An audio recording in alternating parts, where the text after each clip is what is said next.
और उत्साह और उल्लास को देखते हुए हरियाणा में माननीय मुख्यमंत्री नायब सिंह जी सैनी जिस प्रकार हरियाणा को उन्नति के शिखर पर ले जाने में दिन रात एक किए हुए हैं और केवल 185 दिनों के अंदर जो उन्होंने काम करने का थोड़ा सा वक्त मिला है, हरियाणा के लोगों का दिल जीतने का काम किया है। इस आपके भरोसे और विश्वास पर कह सकता हूं कि हरियाणा में तीसरी बार नहीं अगली बार भी सरकार भारतीय जनता पार्टी की बनेगी और नायब सैनी के नेतृत्व में हरियाणा में सरकार बनेगी। इस भरोसे के साथ मैं चाहूंगा, जोरदार तालियों के साथ एक बार पुनः अभिवादन चाहूंगा। आज की इस रैली के संयोजक पूर्व में विधायक रहे भगवान दास कबीर पंथी जी का भी संगठन की ओर से आभार व्यक्त करना चाहूंगा, जिन्होंने केवल और केवल 3-4 दिनों के अंदर इतना बड़ा आयोजन अपने उन साथियों के साथ, चाहे गुरमेज जी गोंदर हो, मीना चौहान जी हो, कालिया जी हो, अमरनाथ जी सोदा हो, सुभाष जी दिल्ली में थे, उनकी ओर से भी कहा जा सकता है। जिन जिन लोगों ने इसमें सहयोग किया है उन सबका मंच की ओर से आभार और अभिनंदन करना चाहता हूं। मैं ज्यादा समय आपके बीच न रहता हुआ निवेदन करना चाहूंगा उन संस्थाओं से जो यहां उपस्थित हैं, वो भी तैयार हैं। उनसे पूर्व आज की इस रैली के संयोजक जो लोकप्रिय विधायक रहे हैं भगवान दास कबीर पंथी जी से निवेदन कि माननीय मुख्यमंत्री का पगड़ी पहनाकर अभिवादन और अभिनंदन करेंगे। उन आपके साथ रहेंगे हमारे प्रभारी भारत भूषण जी जुवाल,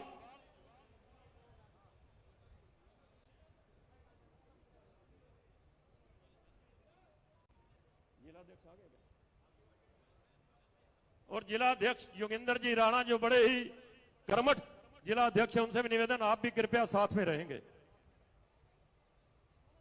तालियों की गड़गड़ाहट से एक बार पुनः अभिवादन आप सबकी ओर से भी हो जाएगा, जोरदार तालियों के साथ। मेरा निवेदन जो मंडल अध्यक्ष हैं चारों कृपया आए और अपने जिला अध्यक्ष योगेंद्र राणे जी का पुष्प गुच्छ प्रदान कर अभिवादन करेंगे शीघ्रता से।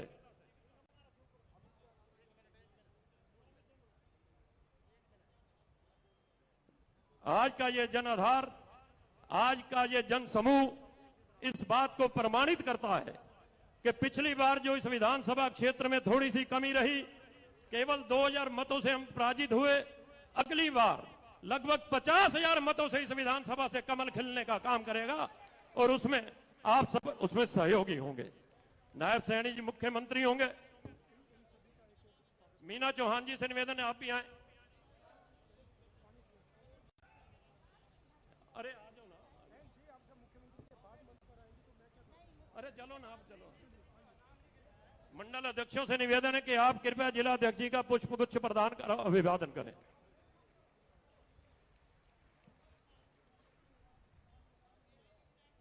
मंडल अध्यक्ष शीघ्रता से आए।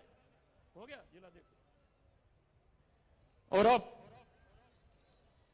इस कड़ी को और आगे बढ़ाता हुआ निवेदन करना चाहूंगा रोड समाज की ओर से, रोड क्षत्रिय सभा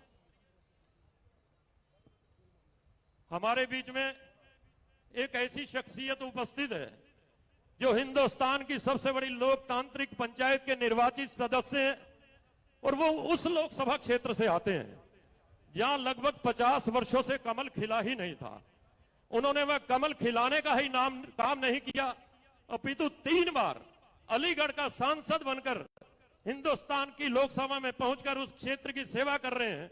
हमारे बीच में सतीश जी गौतम जो उपस्थित हैं, मैं निवेदन करना चाहूंगा भारत भूषण जी और कबीर पंथी जी से उनका भी पुष्प गुच्छ प्रदान कर जोरदार तालियों के साथ अभिवादन कर। एक मिनट रुक जाओ, करेंगे। और अब मेरा निवेदन रोड क्षत्रिय सभा तरावड़ी की ओर से कृपया शीघ्रता से आते जाएंगे। जोगिंदर जी कुक्कू अपने साथियों के साथ आए शीघ्रता के साथ।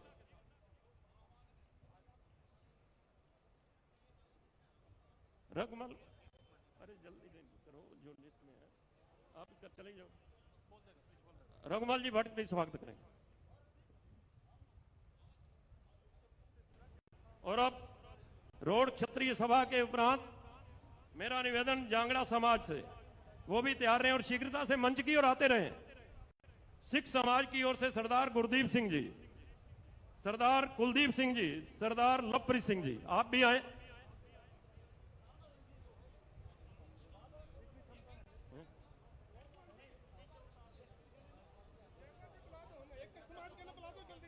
और अब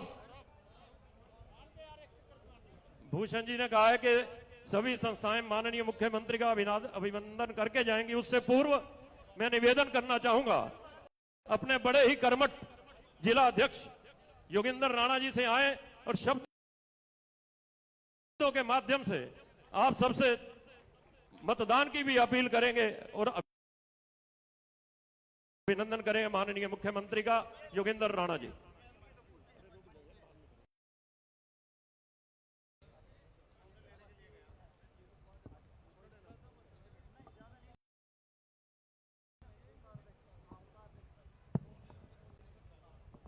भारत माता की। आवाज तो कम है, सुबह सुबह का समय। एक बार सभी जितने भी बैठे हैं, चाहे दाएं बैठे, बाएं बैठे, मंच में बैठे, सामने बैठे, मेरा सभी से अनुरोध है, एक बार पूरे जोर से भारत माता की जय का जयकारा लगाएंगे। दोनों मुस्तिकाएं बंद करके, हाथ ऊपर करके, भारत माता की, भारत माता की, भारतीय जनता पार्टी। आज के इस जन आशीर्वाद रैली में पहुंचे हमारे हरियाणा के बहुत ही कर्मठ और सरल स्वभाव के, जो 18-18 घंटे पूरी जन सेवा में लगे रहते हैं। सुबह 7 बजे से लेकर और रात के 2 बजे तक उनकी दिनचर्या जिस प्रकार से चलती है, ऐसे हमारे बहुत ही लोकप्रिय मुख्यमंत्री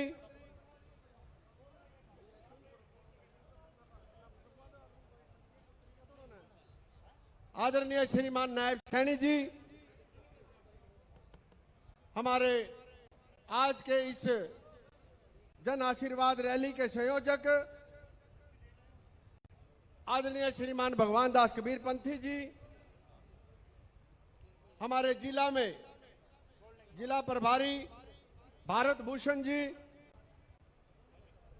हमारे अलीगढ़ से सांसद जो हमारे जिला में इस विधानसभा के चुनाव को देखने के लिए जिनकी जिम्मेवारी लगी है, ऐसे बहुत ही हंसमुख आदरणीय श्रीमान सतीश जी, हमारे शहर की निवर्तमान मेयर रेणु बाला जी, पूर्व विधायक सरदार बख्शीश सिंह जी, जिला के महामंत्री जय भगवान जी, श्रीमान अमरनाथ सोदा जी, मीना चौहान जी, सुभाष चंद्रा जी, सुरेश जी, जयपाल जी, संजय राणा जी, कृष्ण गर्ग जी, सम्मानित मंच और इस नीलोखड़ी विधानसभा से चारों मंडल अध्यक्ष श्रीमान प्रवीण जी, बलबीर मराठा जी, महिपाल जी,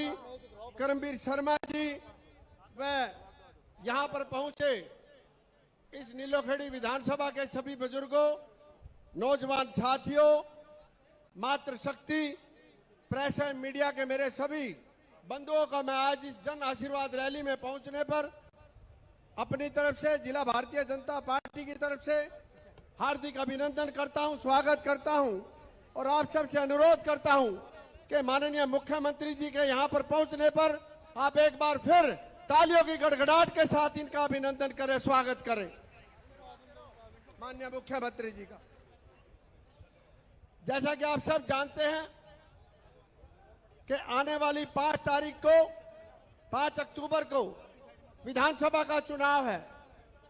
उस विधानसभा के चुनाव में जिस प्रकार से आपने अभी जब 2 महीने पहले लोकसभा के चुनाव में यहां से हमारे लोकसभा के प्रत्याशी श्रीमान मनोहर लाल जी को भारी मतों से जिताकर भेजा था, ऐसे ही जिसके भी हाथ में कमल का फूल खिलेगा, जो भी कमल का फूल लेकर आएगा, मैं आप सबसे अनुरोध करना चाहूंगा कि भारी मतों से सारे एकजुट होकर और पूर्ण रूप से अपना मतदान का उपयोग करें और भारतीय जनता पार्टी के कमल के फूल यहाँ से नीलोखेड़ी विधानसभा से खिलाने का काम करेंगे।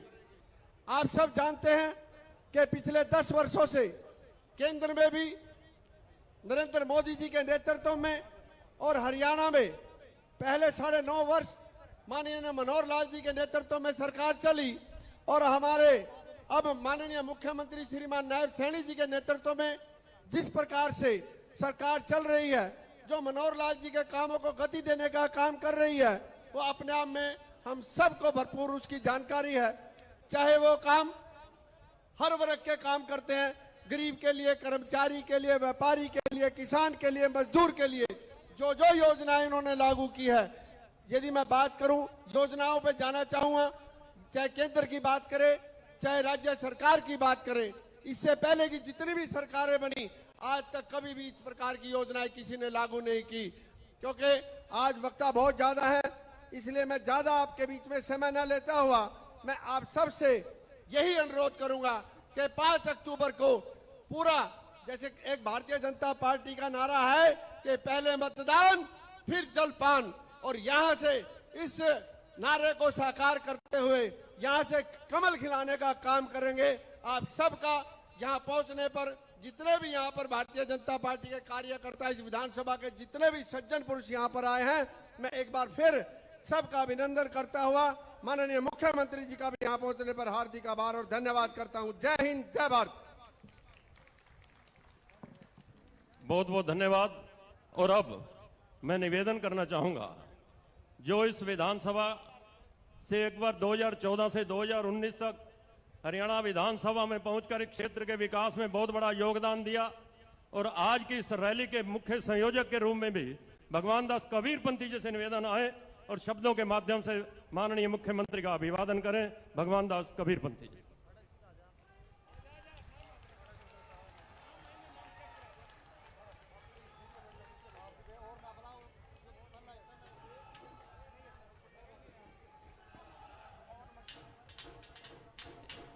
एक मिनट। माननीय मुख्यमंत्री के निर्देश पर भी पहले तो मैं चाहता था, लेकिन उन्होंने स्वयं कहा 1-1 मिनट के लिए ही सही, मैं निवेदन करना चाहूंगा सर्वप्रथम सुभाष चंद्र जी से आए और शब्दों के माध्यम से अभिवादन करें।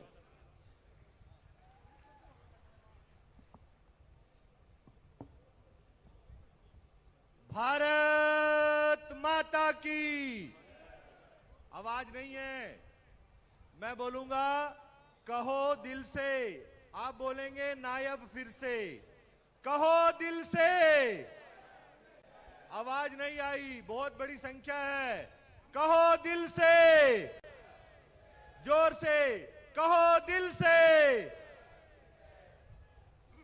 हम सबके लोकप्रिय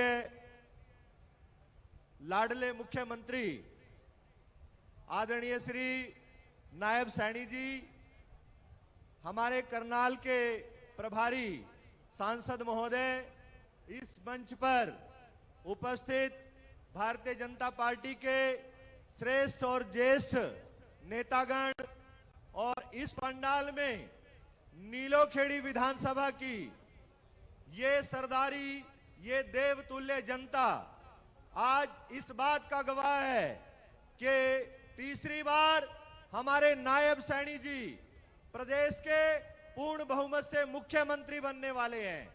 और इस बार हम सब लोग एक संकल्प लेकर के जाएंगे यहां से कि इस बार हम नीलोखेड़ी से कमल खिलाएंगे और नायब सैनी जी को इस प्रदेश का फिर से मुख्यमंत्री बनाएंगे। ये हम सब के लिए परम सौभाग्य की बात है। हमारे प्रधानमंत्री नरेंद्र मोदी जी ने, हमारे गृह मंत्री आदरणीय अमित शाह जी ने हमें 6 महीने के लिए नायब सैनी जी को मुख्यमंत्री के रूप में दिया। अब साथियों, माताओं, बहनों, हम सब का ये दायित्व बनता है, हम सब की ये ड्यूटी बनती है कि हम सब आने वाले विधानसभा में पूर्ण बहुमत के साथ नायब सैनी जी को इस प्रदेश का मुख्यमंत्री बनाएंगे। जय हिंद, जय भारत। मेरा निवेदन प्रोफेसर सुरेश जी से कृपया ध्यान दें, सम्मानित मंच करके संबोधित करते हुए 1 मिनट में अपनी बात समाप्त करें। प्रोफेसर सुरेश जी। आज के इस जन आशीर्वाद रैली के मुख्य अतिथि माननीय आदरणीय हमारे नायब सैनी साहब जो इस सूबे के मुख्यमंत्री हैं, उनका मैं इस रैली में पहुंचने पर अभिवादन करता हूं। और जैसे कि आप देख रहे हैं, जो हमारा हरियाणा है, इनके नेतृत्व में दिन रात तरक्की की दौड़ में है। और हमारा जो भारत है, माननीय नरेंद्र मोदी के नेतृत्व में आज विश्व भर में बिल्कुल प्रसिद्ध हो चुका है और एक नया नाम कमा चुका है, आप सभी को ज्ञात है।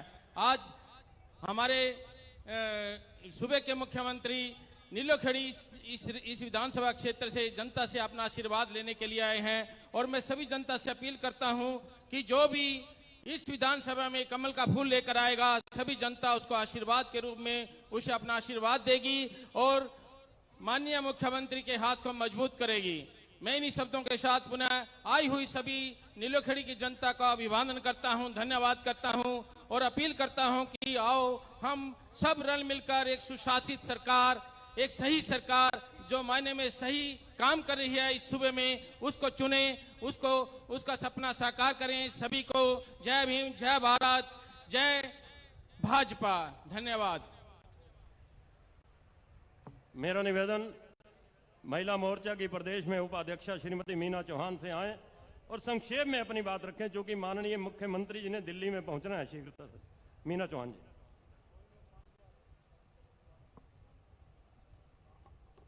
एक जोरदार नारे के साथ भारत माता की। बहुत बहुत धन्यवाद। हमारे यशस्वी, ओजस्वी और 24 घंटे आपकी सेवा में समर्पित ऐसे हमारे मुख्यमंत्री श्री नायब सिंह सैनी जी और सम्मानित मंच, मैं ये कहना चाहूंगी इस मंच के माध्यम से कि आज जन आशीर्वाद या रैली में हमारे मुख्यमंत्री जी पहुंचे हैं और आप सब ने आग्रह पे यहाँ पे काफी संख्या में उनको आशीर्वाद देने का वचन लेके यहाँ पे आए हैं। तो मैं भी यही कहना चाहूंगी कि पिछले 20 सालों से मेरा नीलोखेड़ी में सेवा समर्पण और पिछले 20 सालों से नीलोखेड़ी की सेवा में मैंने अपने आप को अर्पण कर रखा है। उसी अर्पण की खातिर आज मैं आप सबसे संकल्प लेना चाहती हूं कि आने वाली विधानसभा में आप सब कमल का फूल खिलाकर नायब जी को फिर से तीसरी बार हरियाणा का मुख्यमंत्री बनाने का काम करेंगे। भारत माता की। और अब अमरनाथ जी सौदा से निवेदन आए और अपनी बात रखें केवल और केवल 1 मिनट के लिए। भारत माता की। बहुत ही सम्मानित भारतीय जनता पार्टी है और हरियाणा सरकार के हमारे बहुत ही योग्य मुख्यमंत्री, जिन्होंने कुछ ही समय में एक ऐसी धुआंधार बैटिंग की है कि विरोधी भी इस बात को मानते हैं कि नायब सैनी जी तीसरी बार इस प्रदेश के मुख्यमंत्री बनने जा रहे हैं। मैं आप सबके चरणों में निवेदन करता हूं कि आने वाले समय में भारतीय जनता पार्टी का प्रत्याशी जो भी कमल का फूल लेकर आएगा, उसको आप भारी मतों से नीलोखेड़ी विधानसभा से जिता करके चंडीगढ़ भेजें और भेज करके माननीय मुख्यमंत्री जी को तीसरी बार फिर इस प्रदेश की बागडोर सौंपने का काम करें। आप सबने, मैं सम्मानित मंच का भी धन्यवाद करता हूं और आप सब यहां आए, आपका स्वागत करता हूं। आपका बहुत बहुत धन्यवाद। जय भारत, जय भारतीय जनता पार्टी। मुझे मंच पर गुरमेज जी दिखाई नहीं दे रही है, लेकिन मैं गुरमेज जी आए, शीघ्रता से आए, 1 मिनट में अपनी बात रखें। गुरमेज जी।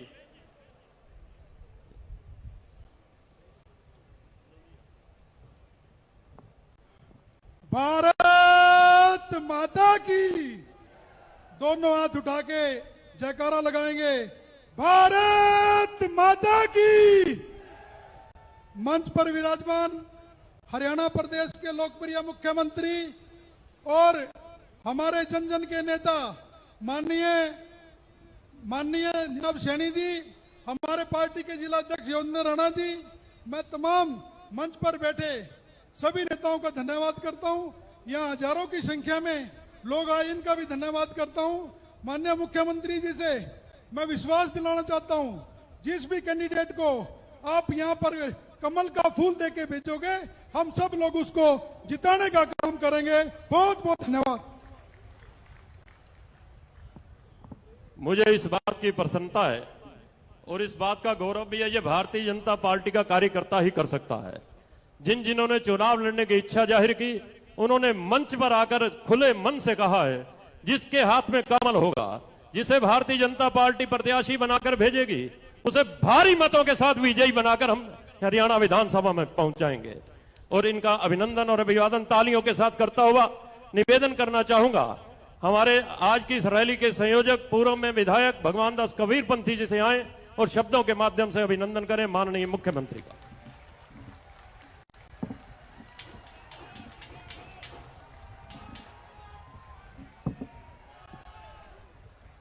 भारत माता की, भारत माता की।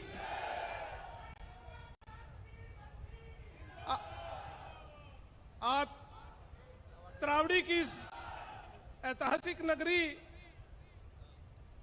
में बहुत ही आदरणीय यशस्वी हमारे लोकप्रिय मुख्यमंत्री आदरणीय नायब सैनी जी, बहुत ही आदरणीय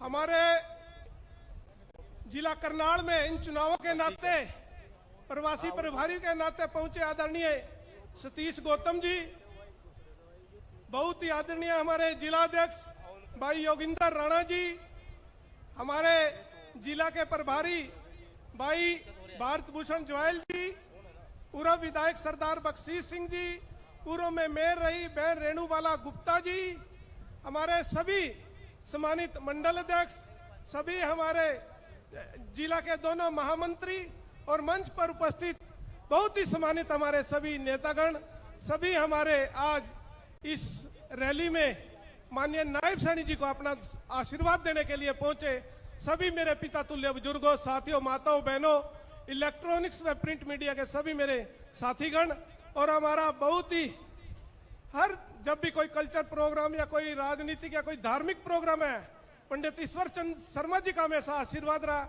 और पूरी टीम का बहुत बहुत आभार। और मैं आप सभी की तरफ से, सभी साथियों की तरफ से माननीय नायब सैनी जी का इस ऐतिहासिक नगरी में हार्दिक अभिनंदन करता हूं, स्वागत करता हूं। साथियों, आप सभी का धन्यवाद भी करता हूं कि लगातार आप सब जब भी कोई पार्टी की कोई जिम्मेदारी आए, चाहे संगठन का कोई प्रोग्राम हो या कोई चुनाव की कोई बात आए, तो लगातार आप सब ने अथक प्रयास करके हमेशा यहां से संगठन को मजबूत करने का काम किया है और लोकसभा चुनाव में भी माननीय मनोहर लाल जी को अपना आशीर्वाद देकर लोकसभा में भेजने का भी काम किया है। साथियों, मैं धन्यवाद करता हूं अपनी पार्टी का, अपनी सरकार का, कि जिन्होंने हमारे जो पिछड़ा हुआ यह क्षेत्र था नीलोखेड़ी, जिस तरह से यहाँ विकास के काम कराए, उसके लिए सारी जिंदगी यहाँ की क्षेत्र की जनता हमेशा आभारी रहेगी सरकार का। क्योंकि साथियों, पूरी तरह से सूख और पूरी तरह से पिछड़ा हुआ क्षेत्र था। हमारे बुजुर्ग जो आज इस दुनिया में भी नहीं है, जो चले गए, वो चाहते थे कि हमारे यहाँ बेटियों के लिए कॉलेज बने, हमारा यहाँ बड़ा हॉस्पिटल बने, कोई इंजीनियरिंग कॉलेज बने, हॉर्टिकल्चर यूनिवर्सिटी बने, ऐसे बहुत सी संस्थाएं थी जो चाहते थे कि बने, अस्पताल बने, सभी सुविधाएं यहाँ हो। लेकिन जब से हरियाणा बना, कोई भी सरकार आई, उस सभी सरकारों ने यहाँ का शोषण करने का काम किया। लेकिन साथियों, आप सब ने 2014-2019 के बीच में जो आशीर्वाद दिया था, और माननीय मनोहर लाल जी उस समय मुख्यमंत्री थे, साथियों लगभग 1100 करोड़ रुपए की योजनाएं यहाँ दे करके, जो साथियों यहाँ की डिमांड थी, ऐसी कोई भी डिमांड उन्होंने बाकी नहीं रखी। जो भी उनके पास लेकर गए, चाहे हम बात करें बागवानी विश्वविद्यालय की, इंजीनियरिंग कॉलेज की, और 3-3 लड़कियों के कॉलेज त्रावड़ी में, बस्तड़ी में, निगदू में, अंजनथली में, ऐसे शिक्षा का हब बनाने का काम किया। त्रावड़ी में 50 बेड का हॉस्पिटल, नीलोखेड़ी में 100 बेड का हॉस्पिटल, त्रावड़ी का अंडर ब्रिज, त्रावड़ी में बस स्टैंड, निगदू में बस स्टैंड, नीलोखेड़ी में बस स्टैंड मंजूर किया। और ऐसे बहुत सी कितनी योजनाएं थी। सड़कें किस तरह से हमारी हालत खराब थी, कच्चे रास्ते थे, जो हमारे बुजुर्ग कहते थे कि कभी ये रास्ते पक्के होंगे नहीं होंगे, लेकिन साथियों उन कच्चे रास्तों को भी 18-18 फुट बनाने का काम किया। और साथियों, जो सबसे बड़ी समस्या थी शहर के लिए, त्रावड़ी का अंडर ब्रिज, और साथियों अंडर ब्रिज सरकार ने 8.5 करोड़ रुपए देकर, ये आपका गंदा नाला है, ये आपसे मैं पूछता हूं हाथ खड़ा करके, क्या ये सभी काम हुए या नहीं हुए? एक बार अपनी उपस्थिति जरूर दर्ज कराएं और बताएं। तो साथियों, एक बार फिर आपके पास समय है। पिछली बार आप सबसे कहीं ना कहीं छोटी सी चूक हो गई और उस चूक की वजह से हमने 5 साल किस तरह से हमारे साथ सरकार हमारी, लेकिन सरकार का जो यहाँ का आप सब ने नुमाइंदा चुना, उन्होंने पूरी लापरवाही करते हुए कभी भी अपने क्षेत्र के लिए उन्होंने अच्छा काम करने का काम नहीं किया और हमारा क्षेत्र जो पहले था लगभग 10-15 साल फिर पीछे धकेलने का काम किया। मेरी आप सबसे प्रार्थना है कि 2200 वोट का अंतर था, इसलिए 2200 वोट से हमने बहुत कुछ खोना पड़ा। आप सबसे प्रार्थना है कि जो 2014-2019 में आप सब ने 35,000 वोटों से जिताकर इस क्षेत्र में कमल खिलाने का काम किया था, तो आप सबसे प्रार्थना कि आने वाला समय आपका है, आपकी सरकार बनने वाली है, सरकार बन जाए, लेकिन आपकी वहां पर अगर कोई नुमाइंदगी, आपकी कोई वहां आवाज उठाने वाला नहीं है तो साथियों दिक्कत आएगी। इसलिए मैं आप सबके चरणों में प्रार्थना करता हूं, हाथ जोड़कर निवेदन करता हूं कि आने वाले समय में, क्योंकि 5 अक्टूबर को आपने फिर इस क्षेत्र का भाग्य लिखना है और उसकी चाबी आप सबके पास है, वो ताला आप सब ने खोलना है। तो आने वाली 5 तारीख को आप सब ने नीलो खेड़ी से कमल खिलाकर माननीय नायब सैनी की जोड़ी में डालना है और नीलो खेड़ी में आप सब ने फिर जैसे पहले काम चलते थे ऐसे काम वो चलवाने हैं।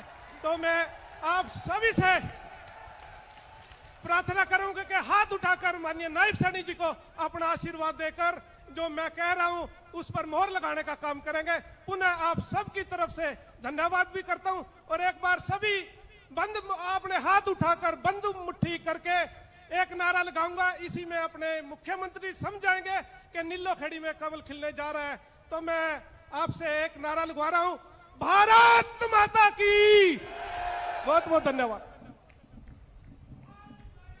बहुत बहुत धन्यवाद। अक्सर हरियाणा में और मंच से ये बार बार कहा जाता है कि हरियाणा में नायब सरकार तीसरी बार भारतीय जनता पार्टी के नेतृत्व में हो, लेकिन एक प्रश्न यह उठता है कि नायब सैनी जी हरियाणा के मुख्यमंत्री क्यों हो? उन्होंने जिस प्रकार से थोड़े ही दिनों में हरियाणा के लोगों का दिलों को जीतने का काम किया है, और राज वो होता है जो हर वर्ग को उसका हक दिलाने का काम करे। माननीय नायब सिंह सैनी जी ने अल्पकाल में जिस प्रकार से हरियाणा और हरियाणा के लोगों के स्तर को उठाने का काम किया है, बिना पर्ची बिना खर्ची के नौकरियों को देने का काम किया है, इसलिए मित्रों दलितों को उठाने का जो काम किया है, उनका स्तर उठाने का काम किया है। हरियाणा में नायब सरकार पुनः हरियाणा में मुख्यमंत्री बने नायब सिंह सैनी, यदि हम सभी चाहते हैं तो जोरदार तालियों के साथ आप इसका जवाब देंगे और उद्घोष के साथ भी। भारत माता की जय। और अब मैं निवेदन करना चाहूंगा, हरियाणा के यशस्वी मुख्यमंत्री, जींद की रैली में किसी ने कहा था कि 200% अब मुख्यमंत्री दोबारा बनेंगे। मैं 500% की गारंटी देता हूं, इसे हजूम को देखते हुए आप हरियाणा के माननीय मुख्यमंत्री के रूप में 8 तारीख को शपथ लेंगे। माननीय मुख्यमंत्री नायब सिंह सैनी जिंदाबाद। धन्यवाद।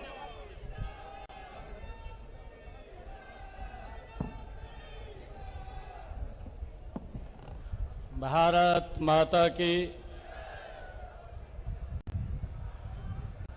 भाई ये नीलो खेड़ी की सरदारी की आवाज नहीं है। 8 अक्टूबर को एक कमल का फूल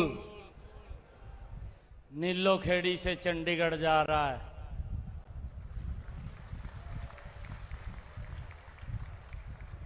एक जोरदार जयकारे के साथ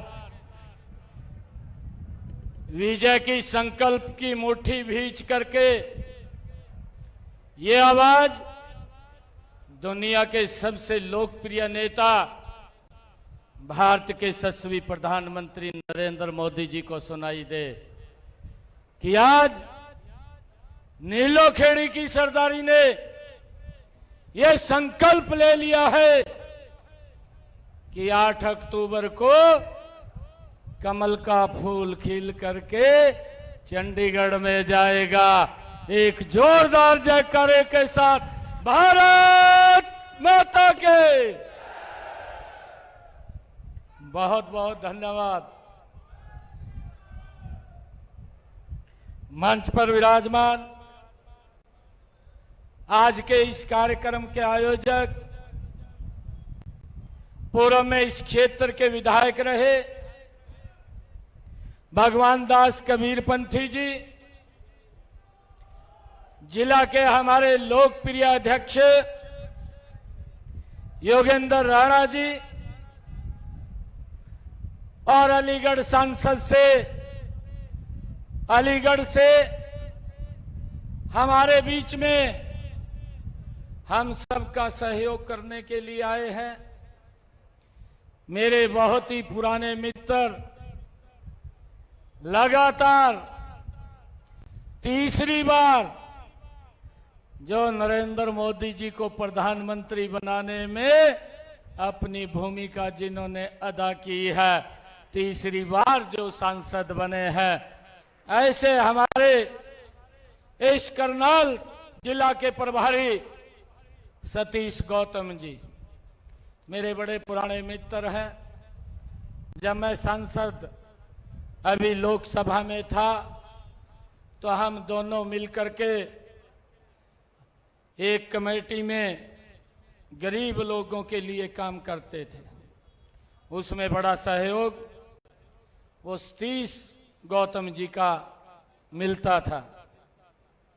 हमारे बीच में हमारे जिला के प्रभारी भारत भूषण ज्याल जी, प्रदेश भारतीय जनता पार्टी महिला मोर्चा की उपाध्यक्षा श्रीमती मीना चौहान जी, गुरमेज गोंदर जी और हमारे स्वच्छ भारत मिशन के चेयरमैन सुभाष चंद्रा जी, हमारे पूर्व में हरियाणा स्टाफ सिलेक्शन के सदस्य रहे अमरनाथ सौदा जी, हमारे बीच में चेयरमैन नगर निगम पूर्व में श्रीमती रेणु बाला जी, विधानसभा के प्रभारी कृष्ण गर्ग जी, जिला के महामंत्री सुनील गोयल जी,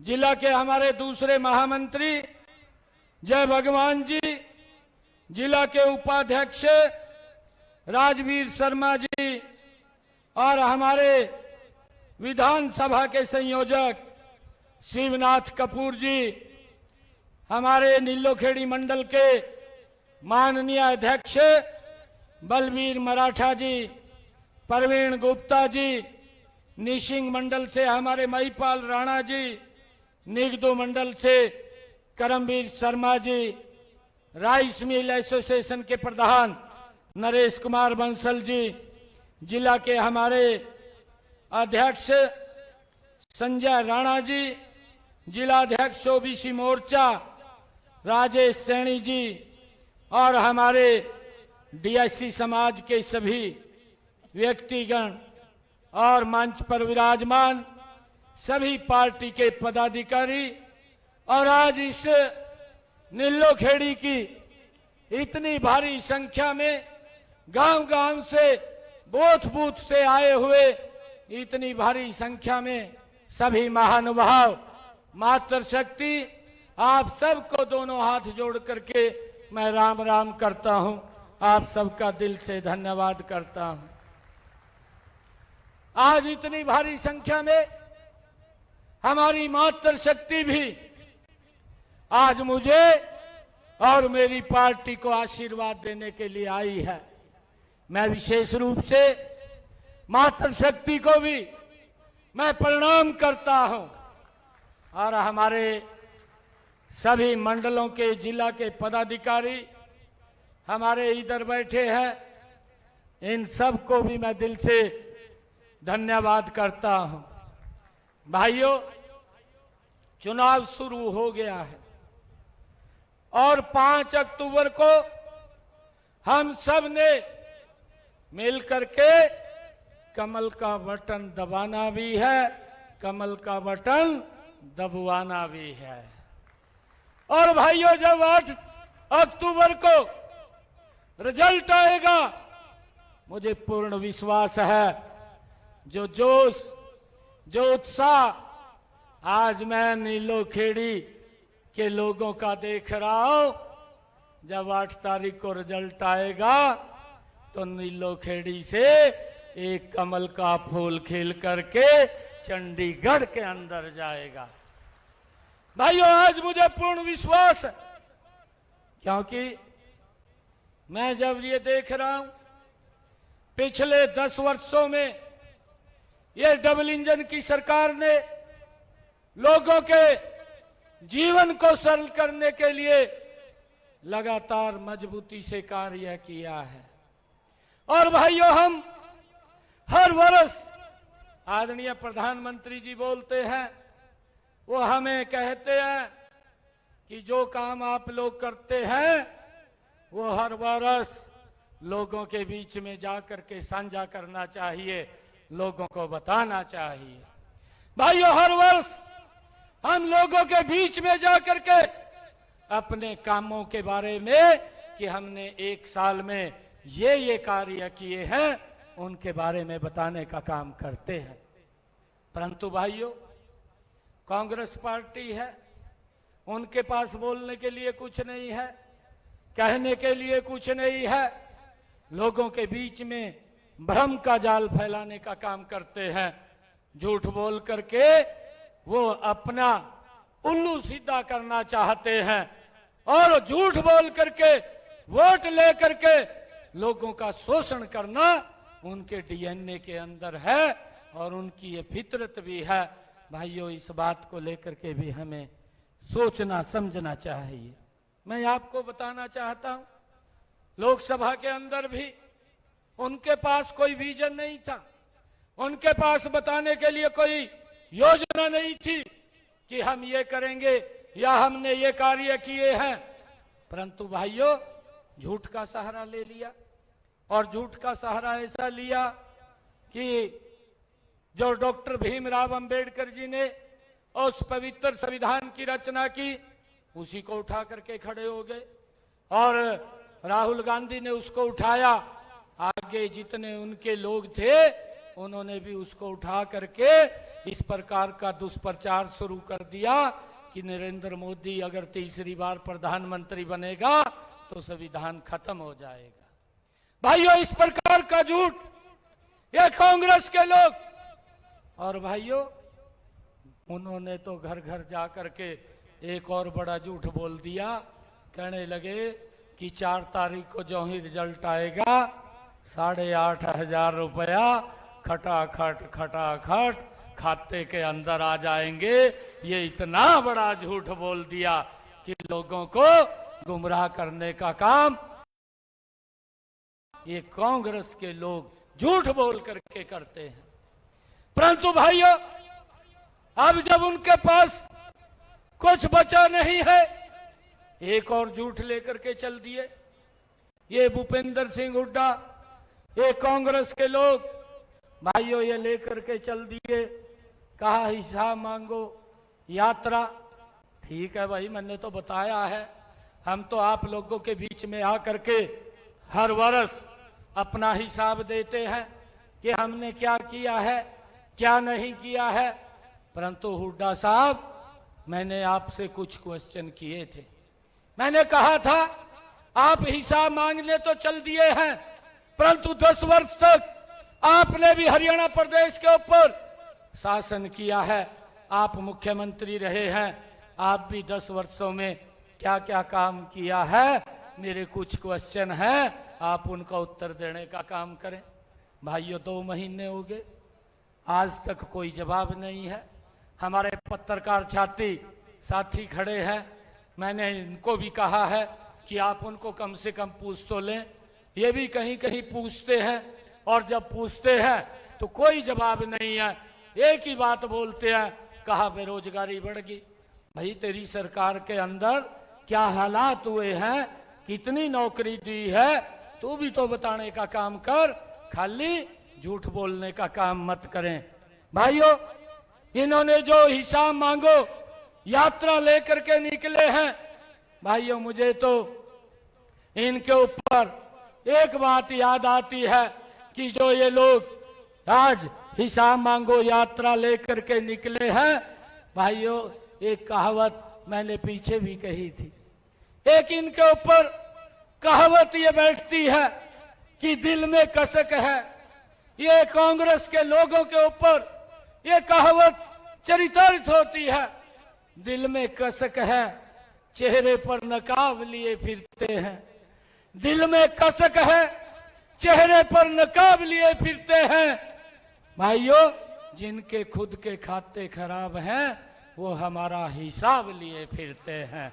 भाइयों, ये हमने इस बात को समझना होगा कि ये लोग प्रदेश के लोगों को, देश के लोगों को ये गुमराह करने के लिए निकले हैं। भाइयों, मेरे पास मैं आपको बताना चाहता हूं, हुड्डा साहब, कांग्रेस के नेताओं को कहना चाहता हूं कि अगर मैंने 10 वर्ष का हिसाब बताना शुरू कर दिया, मुझे लगभग 10 घंटे 12 घंटे का समय चाहिए कि हमने क्या क्या काम हरियाणा के अंदर किए हैं। बिना रुके 10 घंटे भी मैं लगातार कामों के ऊपर बोल सकता हूं जो हमारी सरकार ने 10 वर्ष में काम किए हैं। परंतु मैं आपको बताना चाहता हूं कि जितना समय मुझे मिला है उस समय के मैं काम अगर आपको गिनवाऊं तो भाइयों इसकी स्थिति हालत खराब हो जाएगी। इतने काम हमारी सरकार ने इस अल्प समय के अंदर किए हैं।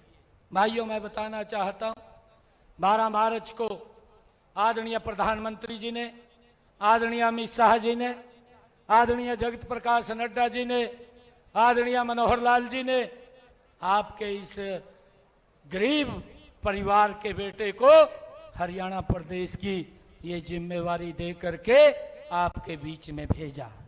और भाइयों, जब 12 तारीख को मुझे ये जिम्मेवारी दे करके भेजा, 12 मार्च को 16 मार्च को कोड ऑफ कंडक्ट लग गया। भाइयों, अगर आज हम देखते हैं, आज जब ये 8 अक्टूबर को कोड ऑफ कंडक्ट हटेगा तो 186 दिन पूरे के पूरे बनते हैं। 186 दिनों में से 132 दिन ये आचार संहिता में चले गए।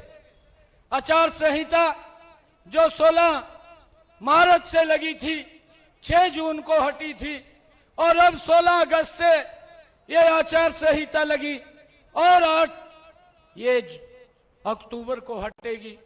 186 दिन ये टोटल मुझे काम करने का अवसर मिला और उसमें से 132 दिन आचार संहिता में निकल गए।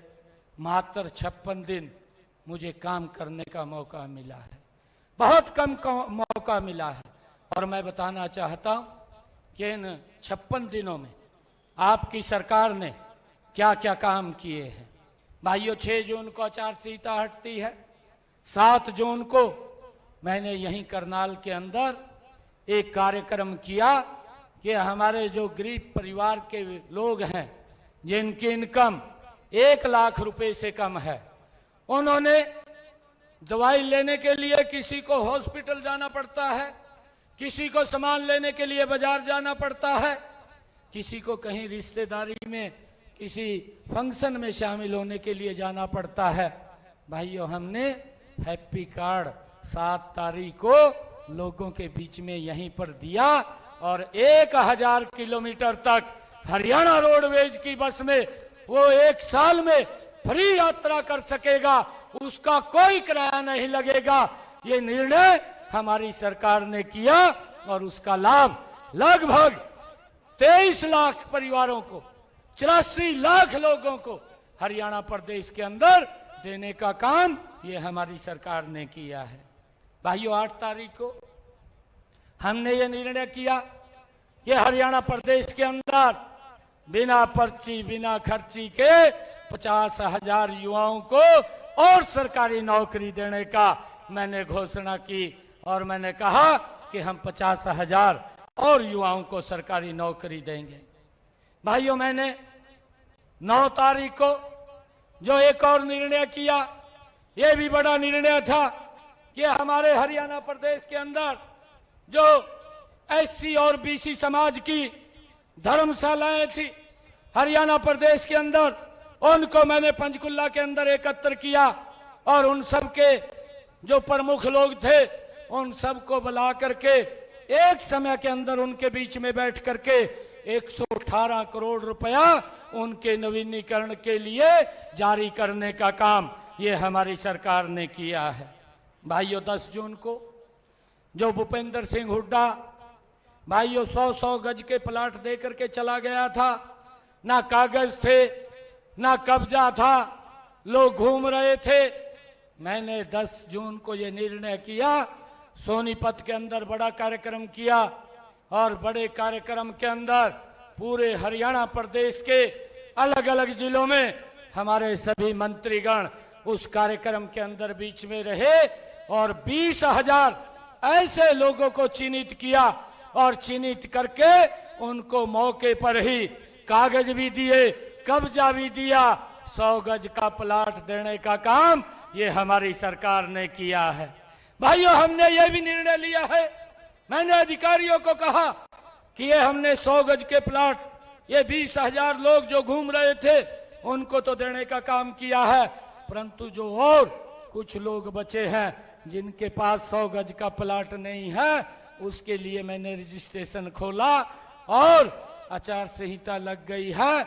8 तारीख के बाद ऐसे सब लोगों को 100-100 गज का प्लाट देने का काम ये हमारी सरकार कागज और कब्जे के साथ देने का काम ये हमारी सरकार करेगी। भाइयों, बड़े गांव के अंदर जिस गांव की आबादी 10,000 से ज्यादा है उस गांव के अंदर हमने ये निर्णय किया कि वहां पर 50 गज का प्लाट देने का काम ये हमारी सरकार करेगी। भाइयों, 17 जून को हमने एक और निर्णय किया। हमने निर्णय किया कि जिन परिवारों का 2 किलोवाट का कनेक्शन बिजली का था ऐसे सब लोगों के हरियाणा प्रदेश के उसका सरचार्ज माफ करने का निर्णय ये हमारी सरकार ने लिया और भाइयों, इससे हरियाणा प्रदेश के लाखों परिवारों को एक बड़ा लाभ हमारी सरकार ने देने का काम किया है कि जितना यूनिट वो खर्च करेगा उतने का ही बिल आएगा।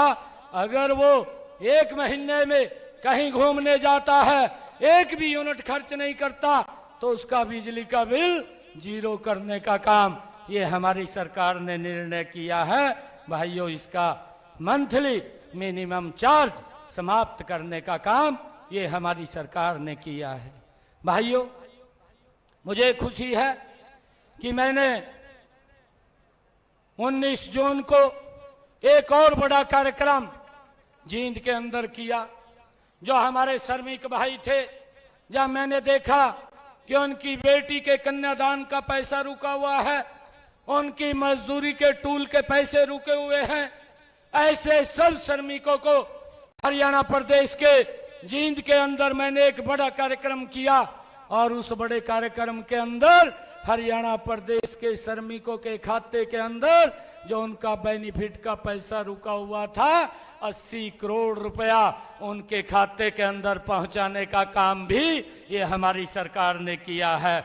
भाइयों, ताकि किसी भी श्रमिक को बिटिया की शादी के समय कोई दिक्कत ना आए। और मैंने वहां पर एक और संकल्प लिया, अधिकारियों को कहा कि अगर किसी श्रमिक की बिटिया की शादी होती है और वो अप्लाई करता है तो 3 दिन पहले मेरी सरकार का अधिकारी उसको घर पे देने के लिए चेक देने के लिए जाएगा। इस बात को भी सुनिश्चित ये आपकी सरकार ने किया है, हमारी सरकार ने किया है, ताकि श्रमिक की बेटी के समय उसको कोई दिक्कत परेशानी ना आए। भाइयों, 20 जून को हमने एक और बड़ा कार्यक्रम किया।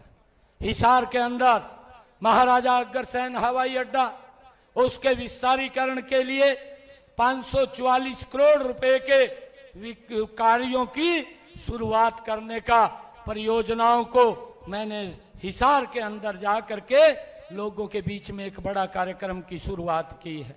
भाइयों, मुझे ये खुशी है कि 21 जून को हमारी सरकार ने भिवानी के अंदर किसानों के बीच में जाकर के 49,000 हरियाणा प्रदेश के जो किसानों की फसल के खराबे का पैसा वो रुका हुआ था।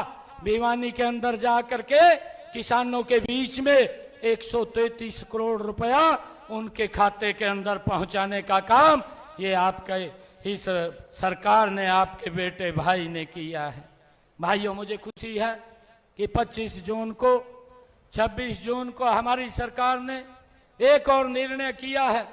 हमने ये निर्णय किया, इसका कार्यक्रम, मैंने एक बड़े कार्यक्रम का आयोजन रोहतक के अंदर किया और रोहतक के अंदर जो मैंने एक योजना बनाई, मुख्यमंत्री शहरी आवास योजना, इस योजना के तहत मैंने फर्स्ट फेज के अंदर 14 शहरों के लोगों को बुला करके, जिनके पास प्लॉट नहीं है या जिनके पास मकान नहीं है, ऐसे लोगों को चिन्हित करके लगभग 15-20 हजार लोगों को चिन्हित करके 30-30 गज का प्लाट देने का काम भी ये आपकी सरकार ने किया है और इसको लगातार आगे बढ़ाने का काम ये हमारी सरकार कर रही है।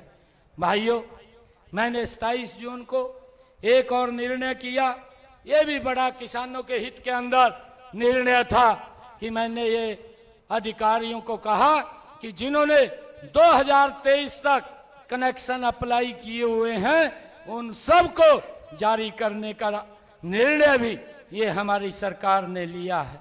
भाइयों, 29 जून को हमारी सरकार ने एक और बड़ा कार्य किया है, जो है बीसी समाज की क्रीमी लेयर की व्यवस्था थी, वो 6 लाख रुपए थी। लंबे समय से बीसी समाज के लोग इस बात की मांग कर रहे थे कि इस क्रीमी लेयर की व्यवस्था को बढ़ाया जाए ताकि हमारे बच्चों को इसका लाभ मिल सके। और मैंने 29 जून को ये आदेश दिए, एक कार्यक्रम बड़ा किया और उसके अंदर इस क्रीमी लेयर की व्यवस्था को केंद्र सरकार की तर्ज के ऊपर करने का काम, उसको 6 लाख से 8 लाख रुपए करने का निर्णय ये हमारी सरकार ने लिया है। भाइयों, 30 जून को हमारी सरकार ने एक और बड़ा कार्य किया है। पानीपत के अंदर हरियाणा प्रदेश के एक समय के अंदर 75,330 बुजुर्गों की पेंशन एक समय के अंदर बना करके उनके खाते के अंदर पैसा पहुंचाने का निर्णय भी ये हमारी सरकार ने किया है। भाइयों, मुझे खुशी है 1 जुलाई को आपकी सरकार ने एक और बड़ा निर्णय किया। जितने हमारे हरियाणा प्रदेश के अंदर HKRN के कर्मचारी थे या पार्ट 1 के थे, पार्ट 2 के थे, कॉन्ट्रैक्ट बेस पर लगे हुए थे, एक कलम से आपकी सरकार ने जिनको 5 साल हो गए थे उनको पक्का करने का काम आपकी सरकार ने किया है। ऐसे 1,20,000 कर्मचारियों को हमारी सरकार ने सुरक्षित करने का ये निर्णय एक कलम से किया है। इसका बड़ा लाभ हमारे HKRN के कर्मचारियों को मिला है। और भाइयों, हमने उनकी सैलरी भी 8% बढ़ाने का निर्णय भी हमारी सरकार ने लिया है। मुझे खुशी है कि हमने लगातार, हमारे सरपंच भाई भी इस बात की मांग कर रहे थे कि हमारी जो विकास कार्य की लिमिट है वो 5 लाख रुपए की है, आप इसको बढ़ाएं और इसको बढ़ा करके ताकि हम गांव का विकास का कार्य कर सके। मैं लगातार सरपंचों के साथ बैठा, अधिकारियों के साथ बैठा और ये निर्णय हमारी सरकार ने किया कि अगर सरपंच अपने गांव के अंदर विकास कार्य करवा सके तो उसकी 5 लाख से लिमिट को बढ़ा करके 21 लाख रुपए करने का निर्णय भी एक बड़ा कार्यक्रम सरपंचों का कुरुक्षेत्र में करके हमने वहां पर निर्णय किया और उनको इस बात का हमने लाभ पहुंचाने का काम किया ताकि गांव के विकास को हम गति से आगे बढ़ा सकें। भाइयों, हमने 3 जुलाई को एक और निर्णय किया, जो हमारे शहरी और ग्रामीण सफाई कर्मचारी थे उनका वेतन में भी 1,000 रुपए बढ़ाने का निर्णय हमारी सरकार ने लिया है। भाइयों, 5 जुलाई को हमने एक और निर्णय किया कि हरियाणा प्रदेश के अंदर 4,000 नए बच्चों के प्ले स्कूल खोलने का निर्णय भी हमारी सरकार ने 5 जुलाई को लिया है। भाइयों, मुझे ये बताते हुए बड़ी खुशी हो रही है कि ये विपक्ष के लोग, ये कांग्रेस के लोग लगातार अग्निवीर को लेकर के ये सवाल उठाते रहे। राहुल गांधी साहब भी और नीचे के यहाँ के लोग भी, क्योंकि हमारा हरियाणा प्रदेश ये वीरों का प्रदेश है। यहाँ से जब प्रदेश की आर्मी के अंदर लगभग 10% की संख्या हमारे हरियाणा प्रदेश के जवान उसके अंदर हैं। हमने, हमारी कैबिनेट ने, हमारी सरकार ने ये निर्णय लिया कि जो अग्निवीर हमारा हरियाणा प्रदेश से अग्निवीर के अंदर जाएगा और 4 साल के बाद जब वापिस आएगा तो हरियाणा सरकार उसको हरियाणा सरकार में नौकरी देने का काम वो प्राथमिकता के आधार के ऊपर करेगी। ये निर्णय भी हमारी सरकार ने लिया है। किसी भी अग्निवीर को हम खाली नहीं रहने देंगे और उनको 10% का आरक्षण हमने हर नौकरी में देने का निर्णय ये हमारी सरकार ने किया है। भाइयों, हमने ये भी निर्णय किया, हमारी सरकार ने 4 अगस्त को, कि हमारे किसानों का, अंग्रेजों के समय का एक अभियान किसानों के ऊपर लगता था और उनके ऊपर 133 करोड़ रुपए का बकाया था, उनको नोटिस जा रहे थे। मैंने 4 अगस्त को एक निर्णय किया कि अंग्रेजों के समय का जो अभियान है इसको पूर्ण रूप से खत्म करने का निर्णय ये आपकी सरकार ने लिया और 133 करोड़ रुपया भी माफ करने का काम ये आपकी सरकार ने किया है ताकि लोगों को इसका लाभ मिल सके। भाइयों, 5 अगस्त को हमने एक और निर्णय किया। हमने ये निर्णय किया कि हरियाणा प्रदेश के किसान की 100% फसल एमएसपी पर खरीदने का काम ये हरियाणा सरकार करेगी। भाइयों, ये निर्णय देश के अंदर ये पहला हरियाणा ऐसा राज्य है जो 100% किसानों की फसल एमएसपी पर खरीदने का काम कर रही है।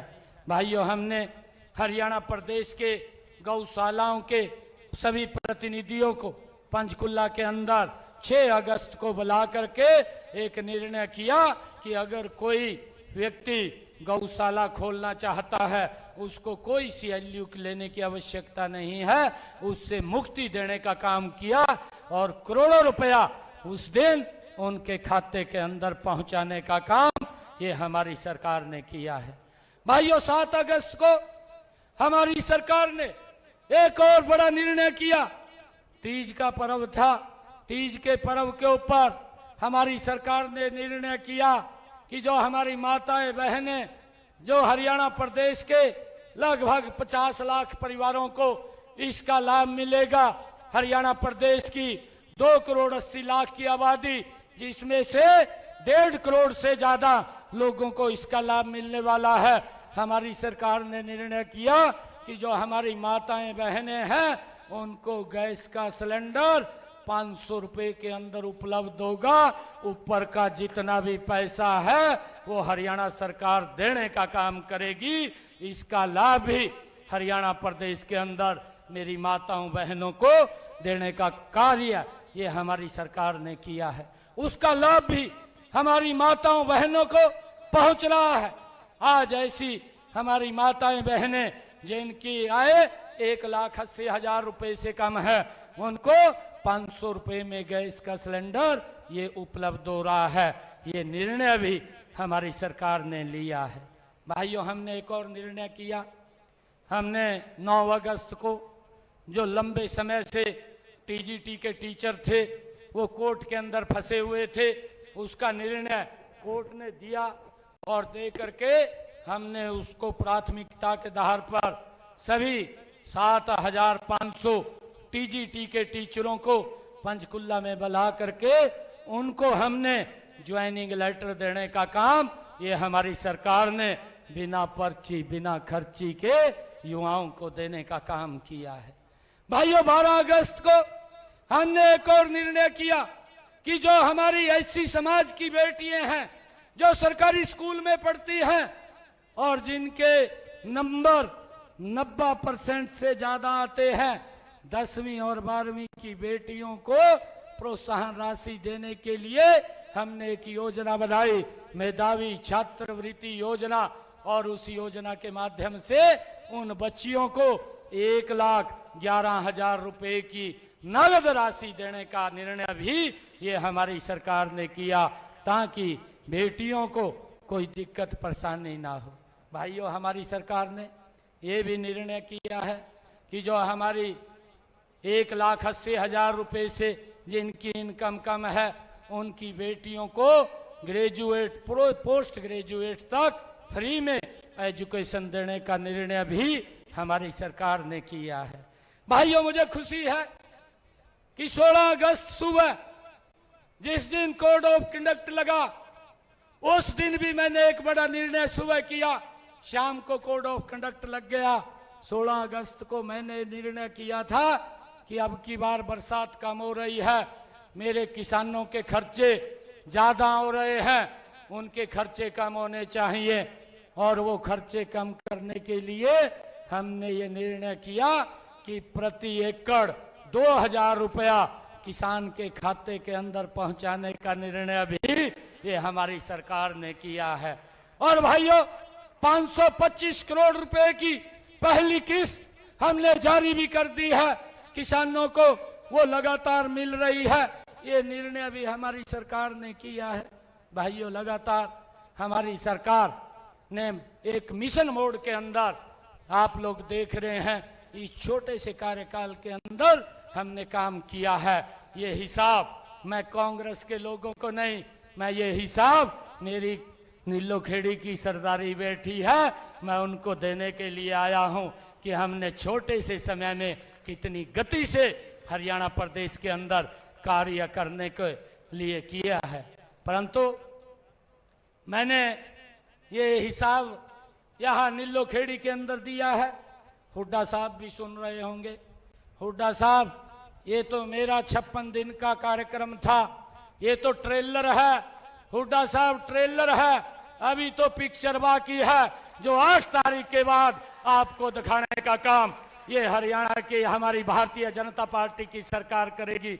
भाइयों, इन्होंने देश को, प्रदेश को विकास से भी मनहूस किया है। भाइयों, क्षेत्रवाद इनके कार्यकाल के अंदर पनपा है और परिवारवाद इनके समय के अंदर बढ़ा है। भाइयों, ये लोग ये झूठ बोल करके वोट तो ले जाते हैं, परंतु लोगों का शोषण करते हैं। मैं आज, भाइयों, मैंने जब पिंजौर के अंदर मैं वहां पर एशिया की सबसे बड़ी एप्पल मंडी का उद्घाटन करने के लिए जा रहा था, तो मेरे दिमाग में आया कि ये हिसाब मांगता हुआ घूम रहा है। भाई, हिसाब तो ये मांग रहा है, परंतु इसने भी 10 वर्ष शासन किया है, इससे भी कुछ क्वेश्चन पूछे जाएं। मैं बैठे बैठे लिख रहा था, क्वेश्चन लिख रहा था, और क्वेश्चन इतने ज्यादा हो गए कि एक लंबी पूरी की पूरी लिस्ट बन गई। मैंने कहा इतने तो इसके याद नहीं रहेंगे, अगर मैं इतने क्वेश्चन पूछूंगा, तो मैंने उनमें से कुछ कम किए, और कम करके मैंने सोचा कि 15 क्वेश्चन इसको पूछते हैं। जब मैं वहां मंडी के उद्घाटन के ऊपर गया था, क्योंकि वो किसान एप्पल मंडी थी, और उसके अंदर मैंने हुड्डा साहब को पूछा कि आप ये मेरे 15 क्वेश्चनों का उत्तर दें। भाइयों, मैंने ठीक किया नहीं किया? मैंने उनसे क्वेश्चन पूछे हैं, पूछने चाहिए नहीं पूछने चाहिए? पूछने चाहिए ना। तो मैंने उनको क्या पूछा था, मैं आज आपको बताना चाहता हूं, आपके भी ध्यान में रहे कि मैंने उनको क्या क्या क्वेश्चन पूछे थे।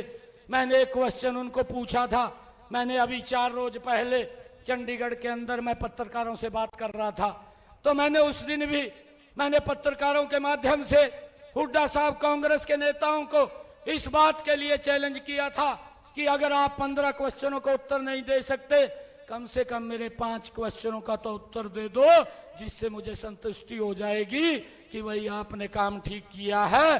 परंतु आज तक उन 5 का भी क्वेश्चन का उत्तर देने का काम इन्होंने नहीं किया। भाइयों, मैंने पहला क्वेश्चन ये कांग्रेस के नेताओं से पूछा था कि आप ये बताने का काम करें कि आपकी सरकार में पर्ची और खर्ची से भाइयों नौकरी लगती थी, गरीब के बेटे को नौकरी नहीं मिलती थी, वो वोट दे देता था, नौकरी के नाम के ऊपर घूमता रहता था। आप इसके बारे में हरियाणा प्रदेश के लोगों को बताने का काम करें भाइयों, परंतु उसने कोई जवाब नहीं दिया। मैंने दूसरा क्वेश्चन और पूछा। मैंने कहा, हुड्डा साहब, आपने हरियाणा प्रदेश के किसानों की, भोले भाले किसानों की जमीन को दफा 4 और दफा 6 लगा करके लूटने का काम किया है, और दिल्ली में बैठे भाइयों दामाद को खुश करने के लिए यहाँ के किसानों के ये खून पसीने की कमाई को आपने वहां पर देने का काम किया है। इसके बारे में भी बताने का काम करें कि आपने भोले भाले किसानों की जमीन को क्यों दामाद को खुश करने के लिए दी है। मैंने ये भी पूछा, मैंने तीसरा क्वेश्चन ये पूछा था कि आप अपने 10 साल हरियाणा प्रदेश के मुखिया रहे हैं, आपने कितने किसानों की फसल को एमएसपी के ऊपर खरीदने का काम किया, यह भी बताने का आप काम करें। और मैंने एक क्वेश्चन ये पूछा था कि मेरे हरियाणा प्रदेश के किसानों की प्राकृतिक आपदा से फसल खराब हो जाती थी, आपने 2-2 रुपए 3-3 रुपए का चेक देने का काम किया, इसके ऊपर भी बताने का काम करें कि कितना पैसा आपने किसानों को दिया है। मैंने एक क्वेश्चन और पूछा था, मैंने ये पूछा था कि हुड्डा साहब, आपकी सरकार में किसानों के ऊपर गोलियां चली थी, वो क्यों चली थी, किस कारण से चली थी, क्यों उन किसानों के ऊपर गोलियां चलाई गई थी, इसके बारे में भी बताने का काम करें। मैंने एक और क्वेश्चन पूछा था हुड्डा साहब को कि आपकी सरकार में दलितों की बस्ती को क्यों आग लगाने का काम किया था, क्यों उनको गांव छोड़ करके पलायन करना पड़ा था, ये भी बताने का काम करें। मैंने ये क्वेश्चन पूछा था। मैंने ये भी पूछा था, हुड्डा साहब आप झूठ बोलते हैं, आप ईमानदारी से बताने का काम करें। आपके समय में हरियाणा प्रदेश के बुजुर्गों को 500 रुपया पेंशन दी जाती थी, और जाते जाते 2014 के अंदर आप खाली घोषणा करके गए थे 1000 रुपए की, परंतु 1000 रुपया आपने दिया नहीं था। वो 1000 रुपया भी 2014 में हमारी सरकार ने बुजुर्गों को आकर के देने का काम किया था। आज मुझे खुशी है, हमारी सरकार ने लगातार बुजुर्गों का सम्मान भत्ता बढ़ाते हुए 3000 रुपया बुजुर्गों का सम्मान भत्ता करने का काम ये हमारी सरकार ने किया है। ये भी मुझे इस बात की बड़ी खुशी है। परंतु भाइयों, मैं ये भी पूछना चाहता हूं इन लोगों से कि कितने बुजुर्गों को आप सम्मान भत्ता देते थे। अगर बुजुर्ग को कहीं पेंशन लगवानी पड़ती थी, 6-6 महीने चक्कर काटता रहता था, अधिकारियों की सेवा करनी पड़ती थी, तब जाकर के उनको पेंशन लगती थी। आज हमारी सरकार में बुजुर्गों को कहीं जाने की आवश्यकता नहीं है, किसी दफ्तर में जाने की जरूरत नहीं है, किसी अधिकारी के पास जाने की जरूरत नहीं है। 60 वर्ष का होता है, ऑटोमेटिक पेंशन बन करके उसके घर के ऊपर आ जाती है। ये सिस्टम का सुधार अगर किसी ने किया, ये हमारी सरकार ने किया है। भाइयों, इस बात को भी हमने समझना है। मैंने ये भी पूछा था भूपेंद्र सिंह हुड्डा से, मैंने कहा था कि आपकी सरकार में कर्मचारियों की बदली किस प्रकार होती थी, उसके बारे में भी बताने का काम करे। कितना भ्रष्टाचार बदलियों के अंदर होता था, आज ऑनलाइन ट्रांसफर करके कर्मचारियों को जो सम्मान देने का काम किया है वो हमारी सरकार ने भाइयों किया है। मैंने ये भी क्वेश्चन किया था कि आपकी सरकार में कितने बीपीएल परिवारों के कार्ड बने हैं और कितनों को आपने सम्मान देने का काम किया, ये भी हरियाणा प्रदेश के लोगों को बताने का काम करे। मैंने ये भी क्वेश्चन किया था कि हुड्डा साहब, कांग्रेस के जो नेता है उन लोगों से इस बात को भी मैंने पूछने का काम किया था कि आपकी 10 वर्ष की सरकार रही, कितने गरीब लोगों का मुफ्त में इलाज करने का काम आपकी सरकार ने किया। हमारी सरकार ने 5 लाख रुपए का आयुष्मान कार्ड और चिरायु कार्ड के माध्यम से हरियाणा प्रदेश के सभी लोगों का भाइयों इलाज करने का कार्य ये हमारी सरकार ने किया है। 1,80,000 रुपए से कम आय वाले सभी लोगों का ये 5 लाख रुपए में फ्री में इलाज करने का निर्णय भी ये हमारी सरकार ने किया है। लगभग 5,776 करोड़ रुपया लोगों ने इस योजना के तहत उन्होंने लाभ उठाया है। हमारी सरकार ने 10 वर्षों के अंदर गरीब व्यक्ति के इलाज के लिए ये योजना बनाई है। आज गरीब व्यक्ति को चिंता नहीं है कि उसके इलाज के लिए पैसा कहाँ से आएगा। ये व्यवस्था हमारी डबल इंजन की सरकार ने की है। भाइयों साथियों, मैं आप लोगों के बीच में कहना चाहता हूँ कि कांग्रेस झूठ पर जिंदा रहने वाली पार्टी है। इस बात को हमने समझना है। कांग्रेस झूठ पर जिंदा रहने वाली पार्टी है। कांग्रेस एक परिवार के लिए काम करने वाली पार्टी है। साथियों, कांग्रेस की वफादारी केवल एक परिवार के प्रति है, देश के आप लोगों के प्रति कांग्रेस की वफादारी नहीं है। इस बात को हमने समझना है। एक ही परिवार के प्रति भाइयों उनकी वफादारी है। मुझे तो आश्चर्य होता है, मैं कांग्रेस के लोगों को ये भी पूछता हूं और मैंने प्रेस के अंदर के माध्यम से भी इस बात को पूछा है कि कांग्रेस पार्टी ने जम्मू कश्मीर के अंदर चुनाव हो रहे हैं, ऐसी पार्टी जो वहां की नेशनल कॉन्फ्रेंस पार्टी है, और उसने ये कहा है कि जो वहां पर आतंकवादी हैं उन आतंकवादियों को शहीद का दर्जा दे करके उनको सरकार सम्मान देने का काम करेगी। और कांग्रेस पार्टी ने उनके साथ जाकर के गठबंधन कर लिया है। मैं हुड्डा साहब से और राहुल गांधी साहब से ये पूछना चाहता हूं, क्योंकि हमारे हरियाणा प्रदेश के हर घर से जवान आर्मी के अंदर है और मजबूती से आतंकवाद के प्रति वो खड़े होकर के उसका सामना करते हैं। आपने उन आतंकवादियों को सम्मान देने की बात अपने मैनिफेस्टो के अंदर लिखी है। कांग्रेस पार्टी ये स्पष्ट करने का काम करे, क्या आतंकवादियों को सहयोग करने का काम कांग्रेस पार्टी कर रही है? भाइयों, जो हमारे जवान दिन रात हमारी रक्षा सुरक्षा के लिए खड़े होते हैं, ये लोग उन आतंकवादियों को रोकने का जो काम करते हैं, उन आतंकवादियों को शहीद का दर्जा देने का समर्थन ये कांग्रेस पार्टी कर रही है। भाइयों, इसके बारे में भी हम पूछना चाहते हैं।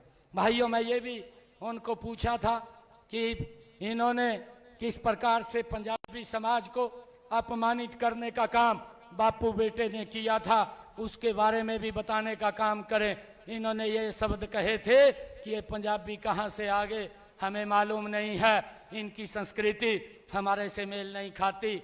मैं कांग्रेस के लोगों को कहना चाहता हूँ, 8 अक्टूबर को जब रिजल्ट आएंगे आपको पता चल जाएगा कि ये संस्कृति आपसे मेल खाती है या नहीं खाती है। आपको बाहर का रास्ता दिखाने का काम ये हमारे लोग करेंगे। भाइयों, किस प्रकार से ये प्रदेश के अंदर भाईचारे को भी भाइयों खत्म करने का काम, उसको कमजोर करने का काम ये कांग्रेस के लोग करते हैं, इस बात को भी हमें समझना चाहिए।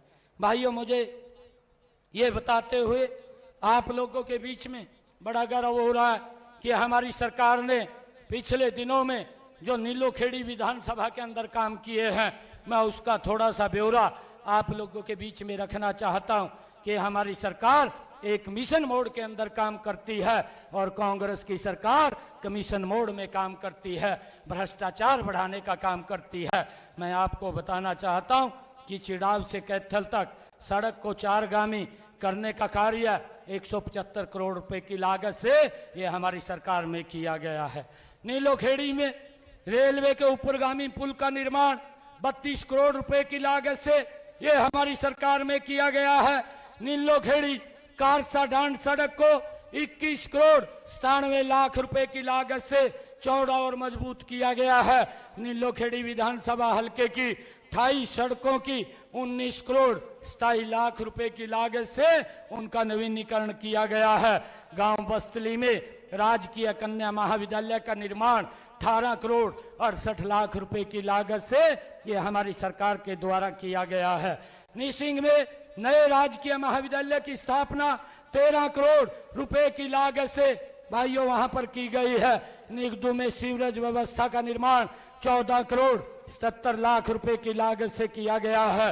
करनाल में काछवा सांबली की सड़क का निर्माण 7 करोड़ 51 लाख रुपए की लागत से भाइयों किया गया है। नीलोखेड़ी में सीएचसी को 7 करोड़ 50 लाख रुपए की लागत से सिविल अस्पताल के अंदर अपग्रेड किया गया है।